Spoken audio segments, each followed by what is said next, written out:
अंतर्राष्ट्रीय सीमा और नियंत्रण रेखा पर लेह से लेकर सरक्रीक तक 36 स्थानों पर 300 से 400 लगभग ड्रोनों का इस्तेमाल घुसपैठ का प्रयास करने के लिए किया गया। भारतीय सशस्त्र बलों ने काइनेटिक्स व नॉन काइनेटिक साधनों का उपयोग करके इनमें से कई ड्रोन्स को मार गिराया। इतने बड़े पैमाने पर हवाई घुसपैठों का संभावित उद्देश्य वायु रक्षा प्रणालियों का परीक्षण करना और खुफिया जानकारी इकट्ठा करना था। ड्रोन के मलबे की फोरेंसिक जांच की जा रही है। प्रारंभिक रिपोर्ट्स से पता चलता है कि वे तुर्की के असीस गार्ड सोंगर ड्रोन्स हैं। Do switch off your mobile phones before I begin. Good evening, ladies and gentlemen. I welcome you to this press briefing by Foreign Secretary Shri Vikram Mishri on the ongoing developments around Operation Sindoor. We are also joined by Colonel Sophia Qureshi and Wing Commander Vyomika Singh. With that, I hand over the floor to Foreign Secretary. Sir, over to you. Thank you Randeep. नमस्कार, good afternoon, आप सबका स्वागत है।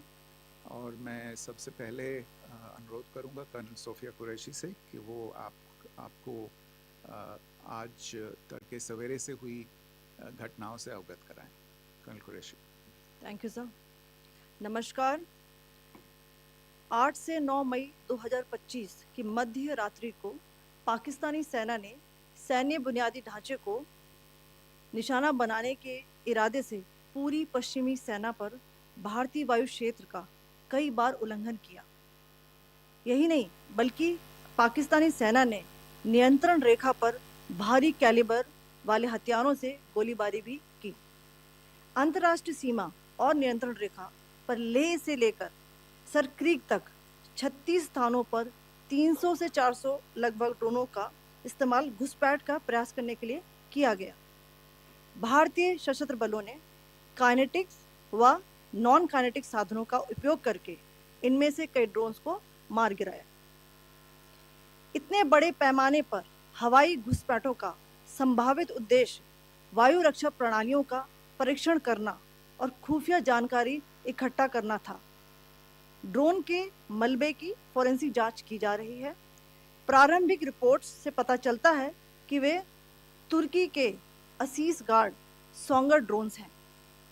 इसके उपरांत रात में पाकिस्तान के एक सशस्त्र यूएवी ने भटिंडा सैन्य स्टेशन को निशाना बनाने की कोशिश भी की, जिसे पकड़ा गया और उसे निष्क्रिय कर दिया गया। पाकिस्तानी हमले के जवाब में पाकिस्तान में 4 हवाई रक्षा स्थलों पर सशस्त्र ड्रोन्स लॉन्च किए गए। इनमें से एक ड्रोन एडी रडार को नष्ट करने में सक्षम रहा।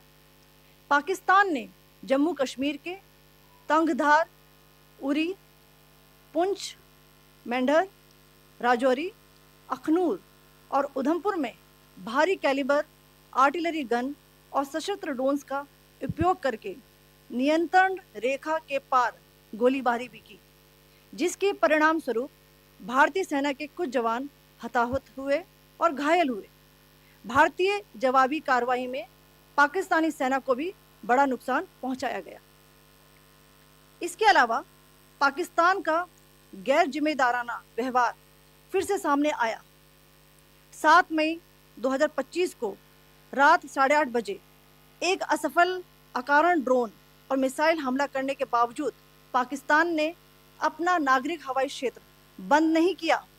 पाकिस्तान अपने नागरिक विमानों को ढाल के रूप में इस्तेमाल कर रहा है, जबकि उसे अच्छी तरह से पता है कि भारत पर उसके हमले से हवाई रक्षा की तीव्र प्रतिक्रिया होगी। यह भारत और पाकिस्तान के बीच अंतर्राष्ट्रीय सीमा के पास उड़ान भरने वाले अंतर्राष्ट्रीय उड़ानों सहित नागरिक विमानों के लिए सुरक्षित नहीं है।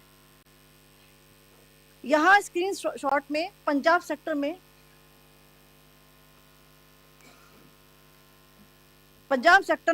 हाई एयर डिफेंस अलर्ट स्थिति के दौरान एप्लीकेशन फ्लाइट रडार 24 का डेटा दिखाया गया है। जैसा कि आप देख रहे हैं, यहाँ पर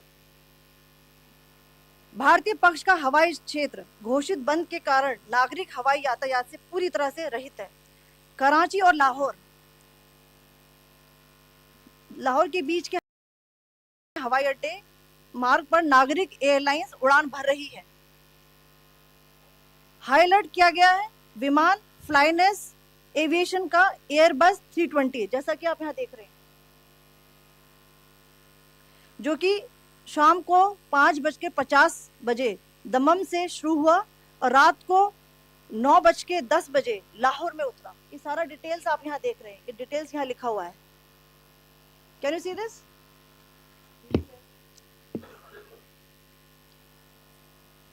भारतीय वायुसेना ने अपनी प्रतिक्रिया में काफी संयम दिखाया और इस प्रकार अंतरराष्ट्रीय नागरिक विमान सेवा की सुरक्षा सुनिश्चित की। धन्यवाद। जय हिंद।